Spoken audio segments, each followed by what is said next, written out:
Welcome into the Picks, presented by Dick's Sporting Goods, your guide to the Texas high school football weekend.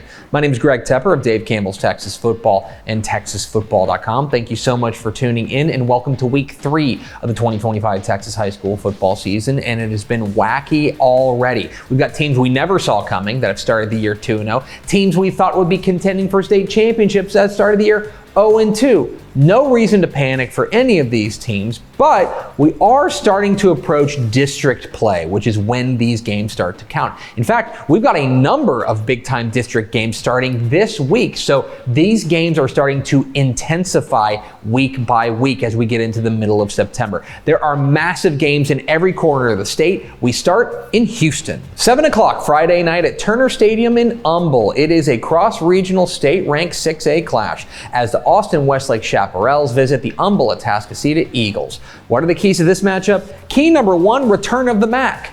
Let's talk about Carday Mack, the quarterback for Atascocita. Now, there was a conversation in the offseason as to whether or not he was going to move to what is considered his natural position of running back, but Coach Craig Stump decided to keep him at quarterback, and I'm not an expert here, but good move, Coach.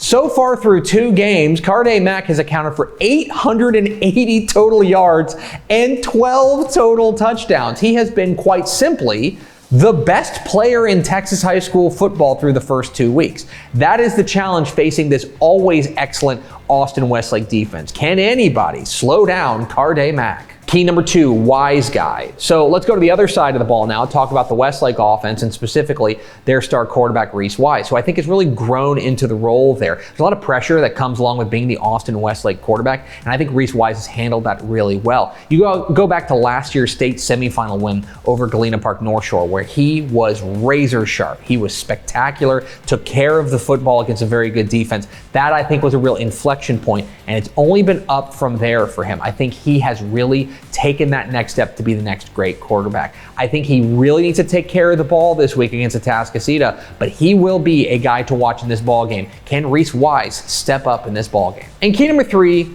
road warriors. So this is a road game for Westlake. They are getting on a bus and they are traveling to Turner Stadium in Humble outside of Houston. It's about 190 miles-ish from Westlake going to Turner Stadium.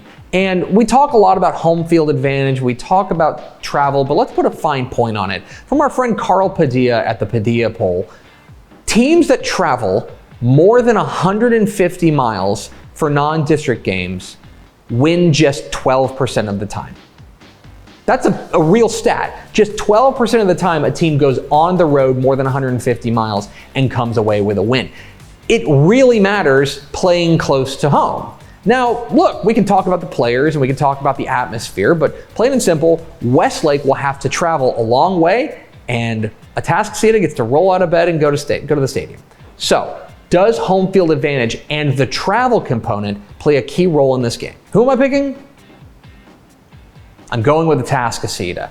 I think the Eagles at home are a force. Remember, Westlake taking that long road trip, I think that definitely matters. And I also think that defense is starting to round into form. Guys like Ravion Sauls have stepped up in a big way. Now, we haven't even mentioned the Westlake defense, right? Their defensive lineman, Maddox Flint, leads a young but promising unit led by one of the very best defensive minds in Texas high school football in head coach Tony Salazar. They're going to have a big game in this one and a big factor. But I think that when you look at Carday Mack and the heater that he is on, sometimes you just don't pick against a guy who is on a hot streak.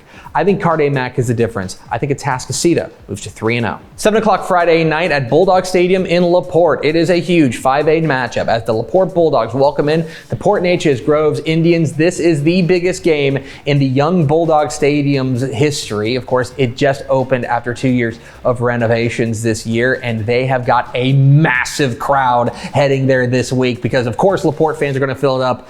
And if you know Port Neches Groves fans, they're going to show up in droves. This is going to be a wild atmosphere. I think Port Neches Groves is off to a really promising start. Quarterback Connor Bailey, I think, has really stepped up and increased his skill level every single year. And more importantly, the defense, which is young, I think is showing real promise under head coach Jeff Joseph. On the other side, for LaPorte, their running game has been sensational with Sean Simon, the super sophomore, and their outstanding senior Ashton Ruffin. They are grinding it out, and their defense has towed up against a couple of big-time 6A programs, and they've come up with big plays when it matters most. This is one of the toughest games to call in the state. I think this is a fascinating ball game, and we'll learn a lot about both these two teams, which I think are legit state championship contenders. But I think being at home is the difference. In front of a wild crowd, I think LaPorte gets the win. Let's go to the heart of Texas, 7 o'clock Friday night at Bulldog Stadium in Brady. It's a matchup of unbeatens as the Ozona Lions take on the Brady Bulldogs. Bit of an off-the-radar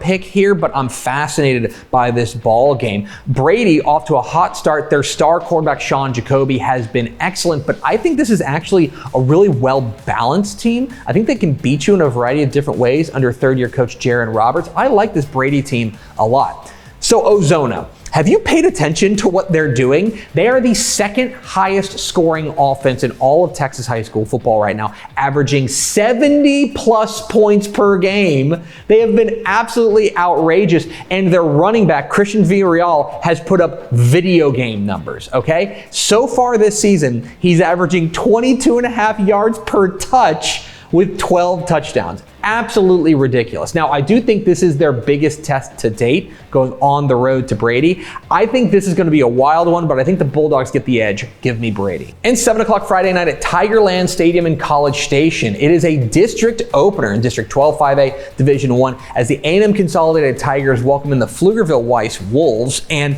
yeah, district game, week 3, a game that matters. And the way that District 12 5A Division I is shaking out, I think these two teams are playing for seeding here. I think they're both playoff teams, but I think they are sorting their seeding here, so a massive game here. For Pflugerville Weiss, I think they've been one of the real breakout teams so far in 2025 under new head coach Malcolm Hill, who took over very late.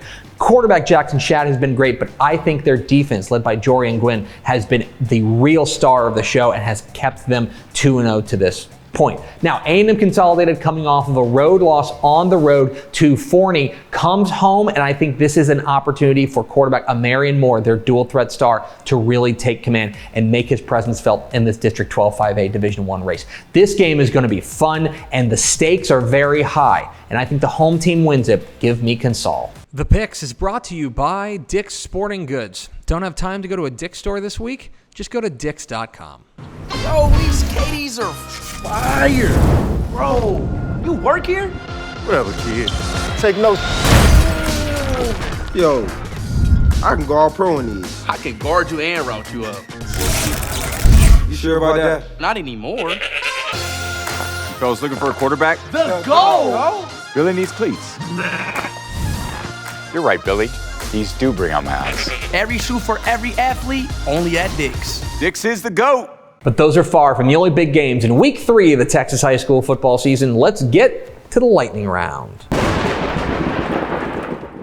I like Wichita Falls City View over Vernon. Waco La Vega bounces back with a win over West Orange Stark. And give me Abilene over Odessa Permian. South Oak Cliff's non-district gauntlet continues. I think they edge past Longview. Richmond Randall stays perfect with a win over Fort Bend Travis. And I like Canyon West Plains over Lubbock Estacado. I'm going with Refugio over Edna. Give me Poth to take down Shiner. And in a cross-regional matchup, I like Corpus Christi Flower Bluff over Harlingen South. I like Post over Seagraves. Port Arthur Memorial stays hot with a win over Fort Bend Hightower. And I like El Paso Pebble Hills in a battle of unbeatens over El Paso Americas. I like Panhandle to beat Dalhart. Give me Orangefield to take down Bridge City. And Fort Bend Ridgepoint gets a win over Bridgeland. I like North Crowley over Denton Guyer. Give me Mercedes over McAllen Row. And Ganado gets a win over East Bernard. Up north, I like Lubbock Cooper over Amarillo Tascosa. Down south, give me Los Fresnos over Laredo United South. And out east, give me Kilgore over Gilmer. 3 L teams get W's this week. I like Lindsay over Pilot Point.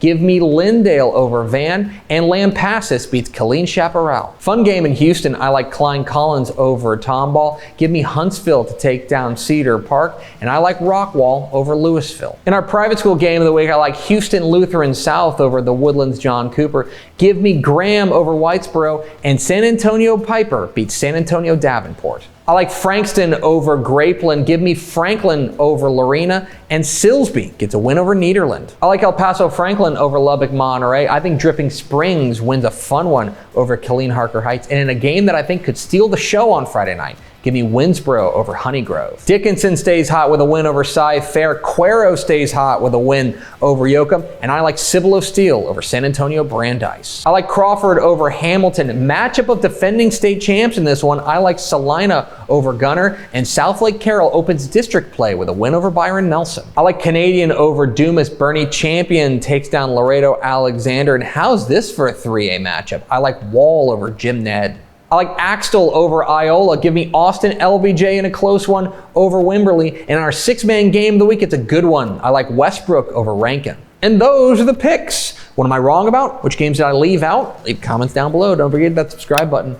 Follow us on Twitter at DCTF. Like us on Facebook, facebook.com/Dave Campbell's. Follow us on Instagram, instagram.com/Dave Campbell's. And of course, see us at texasfootball.com. Thanks for watching. Enjoy week 3 of the Texas high school football season. We'll see you.